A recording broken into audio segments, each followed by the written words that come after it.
L'abbaye d'Igny, en Champagne, n'est pas une abbaye comme les autres. Chaque jour, les sœurs cisterciennes troquent leur robe de moniale contre un tablier de cuisinière. Bon, alors maintenant, je vais remplir la tempéreuse. Depuis 60 ans, on fabrique ici un chocolat célèbre dans toute la région. Et voilà.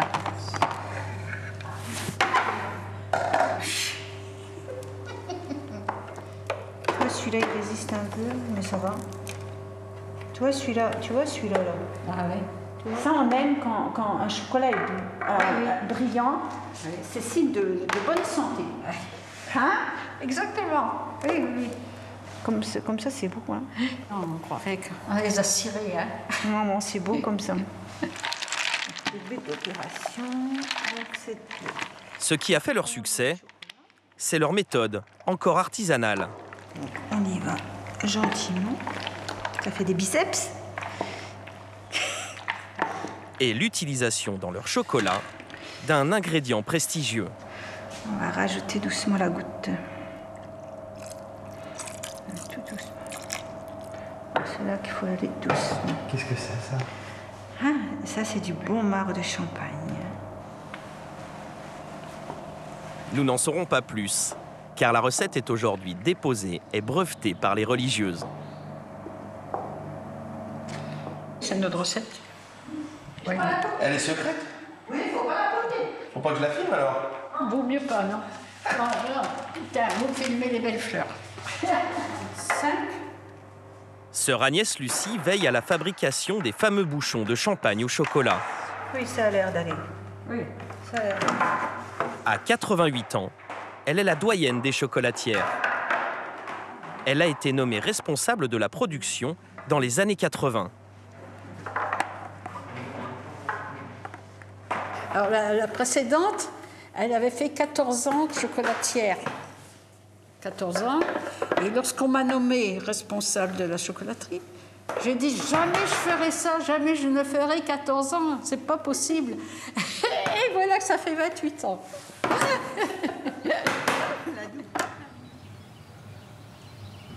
Ces chocolats sont vendus dans une petite maison à quelques mètres du monastère. On va changer, on va mettre ça comme ça. C'est le produit phare, oui, c'est le produit d'appel. C'est quand même une bonne marchandise, dirons-nous. Succulente même. Mais il n'y a pas que les bouchons. Au fil des années, les sœurs ont diversifié leur production pour attirer de nouveaux clients. Après, en produit classique, on a le grain de café. C'est une ganache au café qui se vend soit par étui de 22, soit par étui de 6. Ensuite, nous avons les feuilles de vigne, puisque nous sommes dans le pays du Champagne. C'est du chocolat noir avec à l'intérieur du praliné. Voilà. Alors, oui, là, on fait les réserves. Hein. Vous faites des réserves. Bon, j'ai bien la Merci. Voilà. Bon, bien, voilà. Bonne journée, au revoir. Merci, à une autre fois. La vente de ces confiseries est essentielle à la survie de l'abbaye. Car entretenir un monastère, cela coûte cher. Et c'est la préoccupation permanente de la mère abbesse, sœur Isabelle. En fait, ce qui nous revient le plus cher dans une année, c'est pas tellement le coût de la vie de chaque sœur. Enfin, je veux dire, l'habillement ou la nourriture ou les loisirs, mais c'est davantage effectivement tout l'entretien de ce cadre de vie. Ouais. Ça représente, les toitures, il faut les entretenir, dès qu'il y a une chaudière qui tombe en panne. Donc voilà. Mais ça vaut la peine quand même, parce qu'on est vraiment bien ici.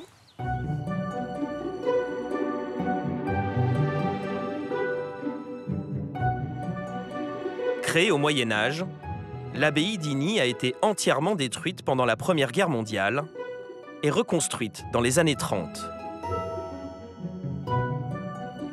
Un bâtiment immense de 8000 mètres carrés, au cœur d'un parc de plus de 10 hectares.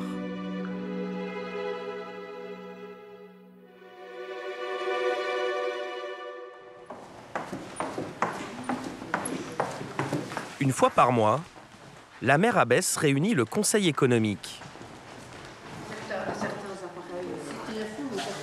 Autour de la table, les sœurs chargées des comptes de la communauté.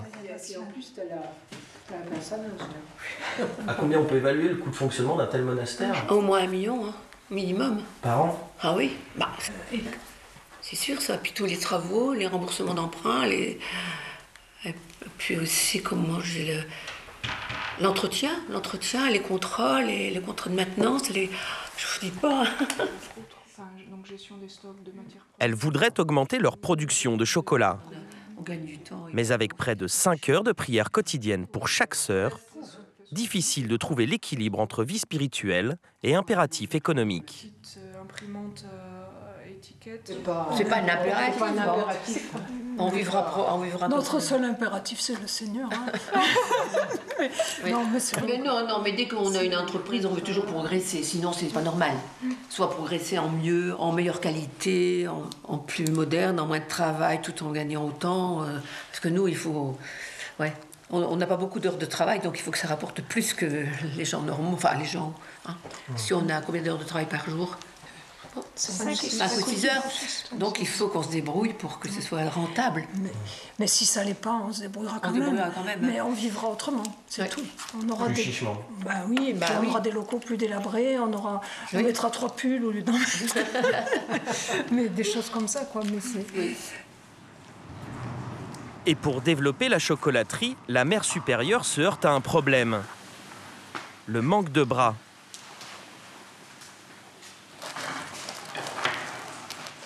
La communauté vieillit. À Igny, la moyenne d'âge est de 75 ans. Et avec la crise des vocations, les nouvelles sœurs se font de plus en plus rares. Commémore les Dardanelles pour occulter le génocide armélien. Alors la mère abbesse a décidé de nommer la plus jeune d'entre elles à la tête de la chocolaterie. Sœur Anne-Joseph a 36 ans. Elle a un doctorat en histoire des mathématiques.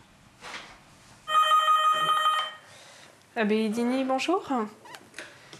Lorsqu'elle a prononcé ses vœux, elle ne s'attendait pas à être propulsée chef d'entreprise.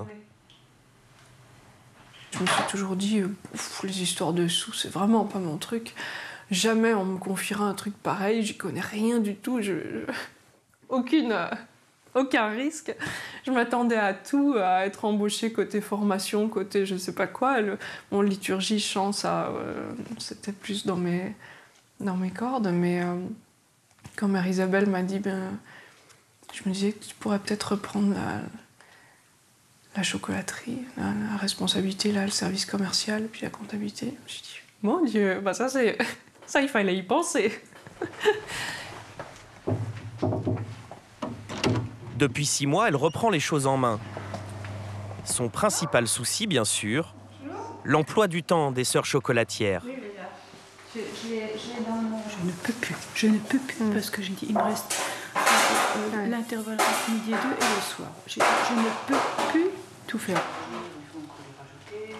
Les sœurs se plaignent de ne plus avoir assez de temps à consacrer à la prière.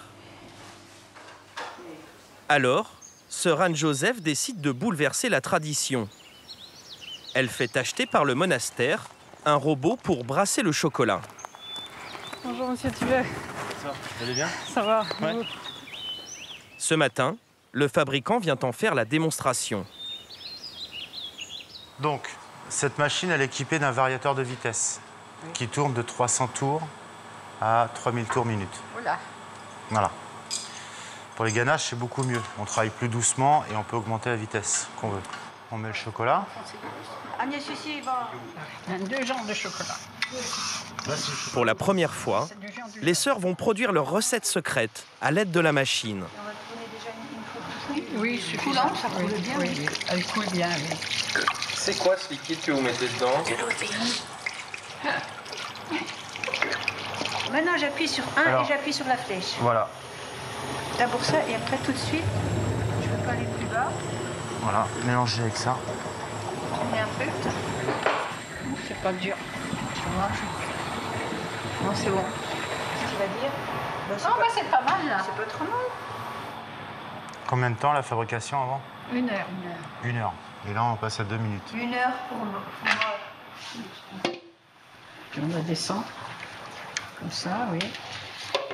Le retour sur investissement, pour nous, il ne se calcule pas seulement sur le surplus de vente qu'on aura, mais aussi sur la qualité de notre vie monastique, d'avoir du temps pour la prière, d'avoir du temps dans la communauté, de pouvoir gérer l'ensemble d'une façon harmonieuse au quotidien. Ça, c'est l'autre crème, hein. Pas mélangée. Si les sœurs veulent augmenter leur production de chocolat, c'est qu'elles savent qu'aujourd'hui, les produits monastiques, on le vend en poupe.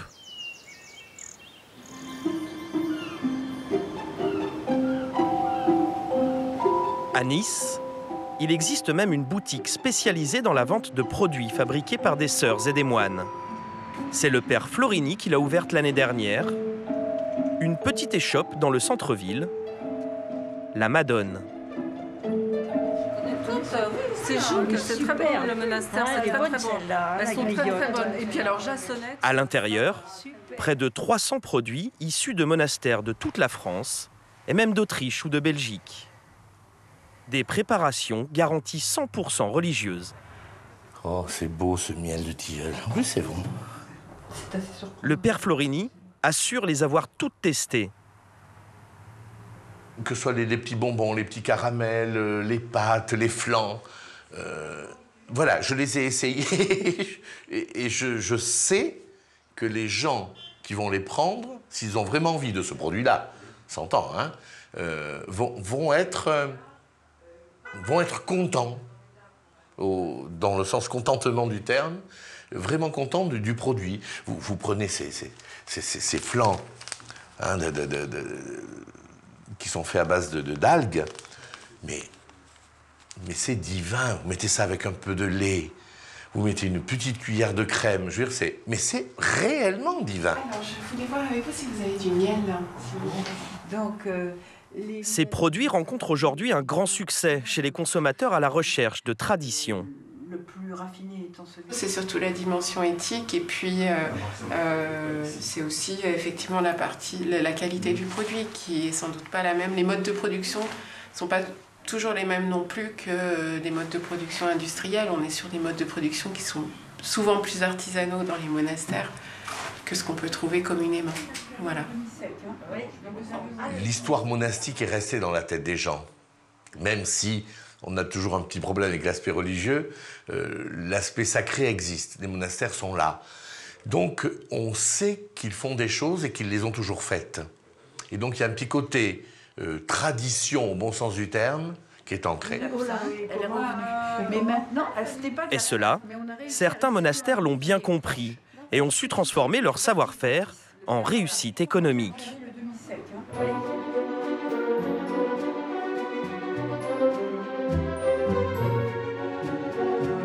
C'est le cas de l'abbaye de Chantelle, en plein cœur de l'Auvergne.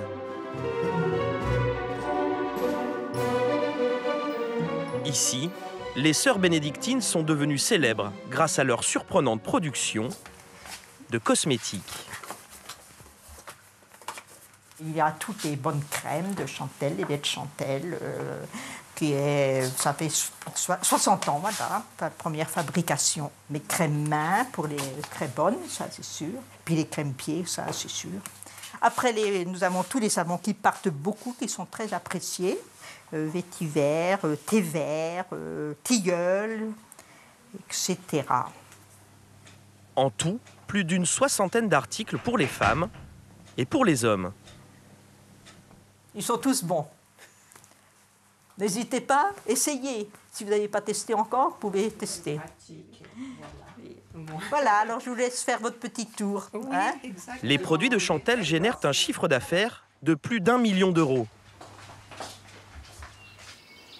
Cette entreprise prospère permet d'entretenir ce site historique. L'abbaye de Chantelle abrite des moines et des moniales depuis le XIIe siècle. Aujourd'hui, 10 sœurs bénédictines y résident. Sœur Pascale en est la supérieure. Oui, c'est super ici. C'est beau, c'est un beau lieu. Alors ici aussi, c'est beau, hein. Surtout maintenant qu'on a réussi à refaire le toit. Vous voyez, il est tout beau. Et remettre la façade propre aussi. Bon, les toits qui sont là-haut en châtaignier, les toits en bardeau, on les a refaits et un peu plus longtemps. Et puis le cadran solaire. On serait peut-être plus ici si on n'avait pas ce travail, ça c'est clair. On a besoin de ce travail pour pouvoir vivre, quoi. Mais personne ne vit de l'air du temps, sauf les rentiers, mais bon, il peut y en avoir des masses quand même. Cette success story de l'abbaye de Chantelle commence il y a 60 ans, lorsqu'un moine de la région livre aux sœurs une recette ancestrale d'eau de Cologne. Bon, les chères sœurs. Bonjour, ma chère sœur. Sœur Marie-Suzanne était là à l'époque. Aujourd'hui, à 93 ans, elle travaille encore à l'emballage. On vivait en autarcie, on vivait en économie fermée. C'est-à-dire que le principe, c'était de dépenser le moins possible, d'acheter le moins possible et de vivre le plus possible sur soi.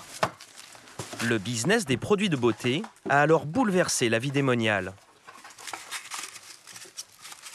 L'entreprise, ce qu'elle a fait, nous a permis de faire les transformations. On était en dortoir, on est passé en cellule. On n'avait jamais de bain ni choses comme ça. On est arrivé à... Enfin, le point sanitaire, enfin, toutes les conditions de vie ont énormément changé, quoi. Ça veut dire que ça a apporté un peu plus de confort à la communauté. D'hygiène et de confort. Mais ce succès, l'abbaye de Chantelle le doit aussi à sœur Pascale, qui a eu il y a 20 ans une idée jugée révolutionnaire. Il y a 20 ans, sœur Pascale, consciente que les sœurs ne peuvent pas tout faire elles-mêmes, décide d'embaucher des laïcs. Bonjour Christelle. Bonjour Christelle. Qui est arrivée? Les exfoliants. Ah, il fallait. 10 salariés travaillent à plein temps au sein du monastère. Des femmes et aussi des hommes. Ils sont à tous les postes, achat, conditionnement, marketing et fabrication. Mais la patronne supervise tout. Ce matin, elle est attendue au laboratoire de R&D, le laboratoire de recherche et développement. Marina? Oui. Bonjour. Pascal. Je peux rentrer? Oui, allez-y. Nous sommes dans le labo R&D avec Marina, qui est responsable du pôle produit. Et donc, nous sommes ici au début des produits. Je travaille sur la crème. Je remplace une matière première qui pourrait être à l'origine de l'arrière-odeur. Ah oui, d'accord. Marina planche sur la reformulation d'une crème à la rose dont le parfum était jugé trop prononcé. Vous voulez essayer? Bah oui, tu mets un petit peu. Pas trop.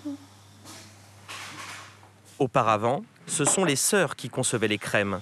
Désormais, le métier exige des chimistes. Elles sont le parfum. Je trouve qu'on reconnaît bien notre parfum rose. On reconnaît bien le parfum rose. Mais au final, c'est toujours Mère Pascale qui valide les formules. C'est pas mal, hein? En tout cas, elle pénètre drôlement bien. Hein. Elle n'est pas grasse. Et elle n'est pas grasse du tout. Oui. Tu vois, on dirait pas. Ça fait la main toute douce. Oui. Bon, évidemment, il faudrait l'essayer sur le visage pour voir plus, parce que la peau de la main, c'est pas tout à fait celle du visage. Hein. Les personnes qui achètent nos produits, bien sûr, ils ne seraient pas de qualité, ça leur donnerait des boutons partout, ils ne les rachèteraient pas. Mais ils les achètent aussi parce que ce sont les produits que fabriquent les bénédictines à Chantelle et qu'ils ont envie aussi de soutenir une entreprise comme celle-là. Voilà. Donc on a une niche de marché. Vous avez un vrai discours de chef d'entreprise. Oui, mais pourquoi j'aurais pas un discours de chef d'entreprise? Oui, on verra à la fin, du coup, vous viendrez sentir la crème pour voir? Oui, je viendrai voir ce que ça donne. Dans son laboratoire, sœur Pascale développe régulièrement de nouvelles crèmes, car elle veut séduire une clientèle plus jeune. Et pour cela, elle a trouvé une recrue idéale, Marine. On a plusieurs rendez-vous là. J'ai un ce matin et un cet après-midi. Et ce soir, je passe emmener une commande à une maison d'hôtes. D'accord, c'est une nouvelle maison d'hôtes? Non, c'est une ancienne, mais qui commande quand même régulièrement. Donc, ah oui, d'accord, parce que j'avais jamais repéré cette adresse. Ah oui, Marine, 21 ans, est diplômée en commerce international. Et puis tu rentres. Nous, les sœurs, on ne peut pas aller se promener dans toute l'Auvergne. Et c'est vrai que c'est pour ça que je dis t'es nos mains et nos pieds, quelque part. Et c'est vrai que tu nous représentes, quelque part. Tu sais bien que c'est... Et les personnes le savent, oui. que c'est le travail des sœurs aussi que tu que tu emportes avec toi et que tu montres. Voilà. Donc c'est vrai que c'est une responsabilité, et puis en même temps, c'est un beau sourire, donc je suis tout à fait en paix, tout à fait tranquille. On a absolument besoin de trouver des nouveaux clients, et des clients individuels et des revendeurs. En talons et mini-shorts, Marine, c'est l'atout charme de l'abbaye. En contrat de qualification depuis 6 mois, elle parcourt les routes de la région à la recherche de nouveaux clients. Vous êtes catholique? Croyante? Pas vraiment en fait. Je suis pas vraiment de... Je suis plutôt athée. Oui. Et c'est vrai qu'en entrant dans l'entreprise, à aucun moment on m'a demandé quelle était ma religion ou quoi que ce soit en fait. Mais ce en quoi Marine croit fermement, c'est au potentiel commercial des bénédictines. Elle imagine même un développement à l'international. S'ouvrir à l'étranger, c'est vraiment presque l'assurance de gagner des parts marché, puisque nos produits ne sont pas connus ailleurs. On a la qualité du Made in France, on a l'image monastique. Je pense réellement qu'on a nos chances à l'export. Allez, c'est parti.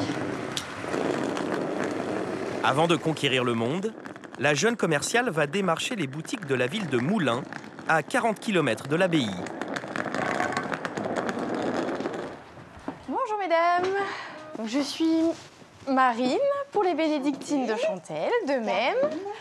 Bonjour madame. Pour convaincre les gérantes de ce magasin, le meilleur argument de vente de Marine, ce ne sont pas les produits, mais les bénédictines elles-mêmes. Les sœurs travaillent toujours activement dans l'entreprise. La directrice est une sœur, donc la mère supérieure. La comptable est une sœur. À la boutique, ce sont souvent des sœurs en fait, qui se relaient pour tenir le magasin. Mère Pascale, la mère supérieure. Car en affaires, les religieuses sont forcément au-delà de tout soupçon. Une petite boutique où on vend nos... On est obligé, si vous voulez, de croire en l'honnêteté de ces personnes-là, quoi. Voilà. Ben oui. On peut pas la remettre en cause. On peut pas la remettre en cause, ouais. bien sûr, bien sûr. Non, c'est sûr que ça, c'est un atout de confiance, quoi. Quant aux crèmes, elles véhiculent une autre valeur dans l'air du temps, la tradition. Ah, ça sent très très bon, puis c'est très doux, oui.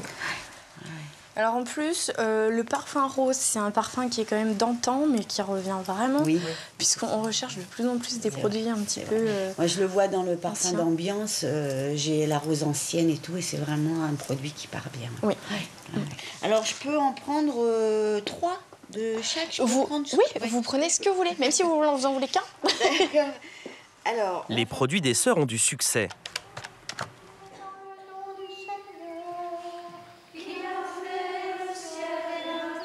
Mais pour la mère abbesse, sœur Pascale, pas question que le business l'emporte sur la foi. Je reconnais devant mes frères que j'ai péché en pensant. On n'a pas vocation à aller en bourse. Hein. Et c'est vrai qu'à certains moments, volontairement, on n'a pas trop développé parce que c'était pas nécessaire aussi. Mais parfois, certains religieux se piquent tellement au jeu qu'ils deviennent presque des chefs d'entreprise à part entière.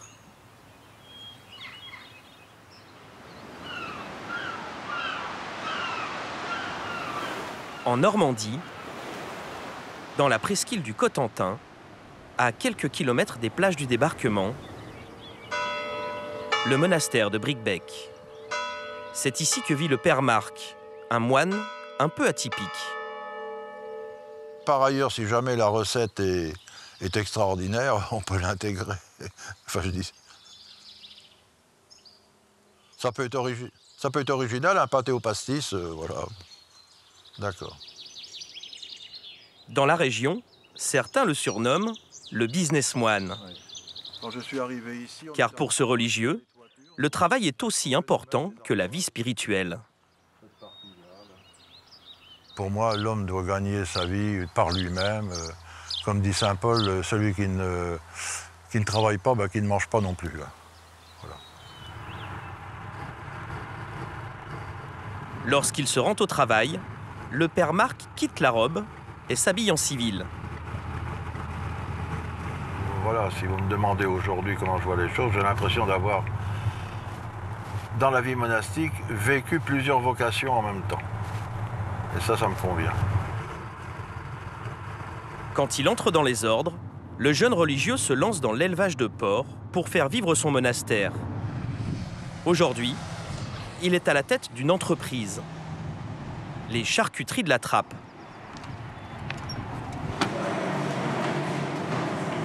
Température carcasse, c'est bon.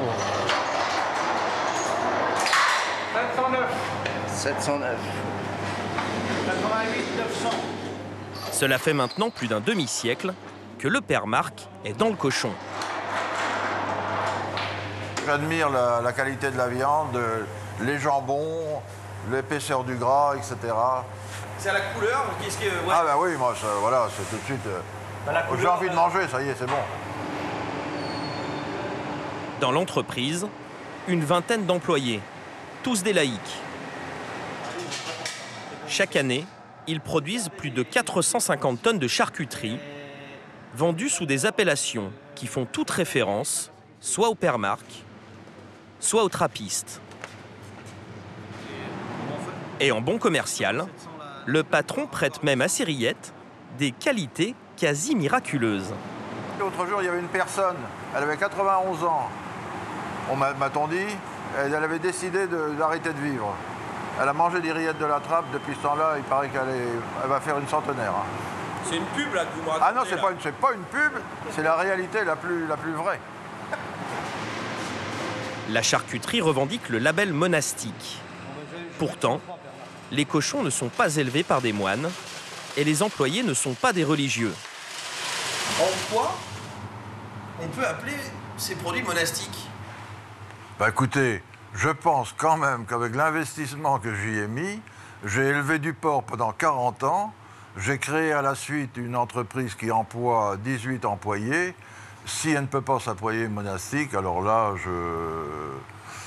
voilà. Vous voulez dire que vous y avez mis votre âme de moine? Bah je crois, oui, vraiment, tout ce que je pouvais faire de mieux, etc. Donc, je pense que ça mérite vraiment le nom de produit monastique, quoi. Je vais vous donner 2014-2015. Hein. Voilà. L'année dernière, la charcuterie a généré un chiffre d'affaires de 2,6 millions d'euros. Pour le père Marc, la recette de la réussite, c'est de bien séparer le spirituel du business. On n'est pas ici dans une abbaye, on est dans une charcuterie, dans une entreprise, avec les lois de l'entreprise, et ils sont embauchés pour accomplir une tâche, etc. Que j'ai de bons rapports avec mes ouvriers, c'est ce que je souhaite, mais d'abord le contrat. On associe peu un moine... Oui, ça, je vois ce que vous voulez... Au monde économique. Oui, mais je vois ce que vous voulez dire. Et justement, c'est ce que... Moi, j'étais bien conscient de rencontrer ce problème-là, parce qu'on va vous dire, bah, dis donc, de la part d'un moine, etc., etc. Par exemple, pour faire un licenciement, on va vous dire de la part d'un moine, bah oui, mais quand il faut le faire, il faut le faire. Et moi, vous croyez que c'est agréable de faire un licenciement? Moi, je l'ai fait 6 ou 7 fois, 2 fois dans des conditions très rudes. La plupart des cas, ça s'est fait dans le dialogue, la personne a pu retrouver un travail, etc. C'était relativement simple. Mais si vous ne faites pas ce qu'il faut faire, dans ce cas, il faut faire autre chose. Vous n'êtes pas fait pour faire de l'entreprise. Grâce à la charcuterie, le monastère de Bricbec et les 10 moines qui y vivent sont aujourd'hui à l'abri du besoin.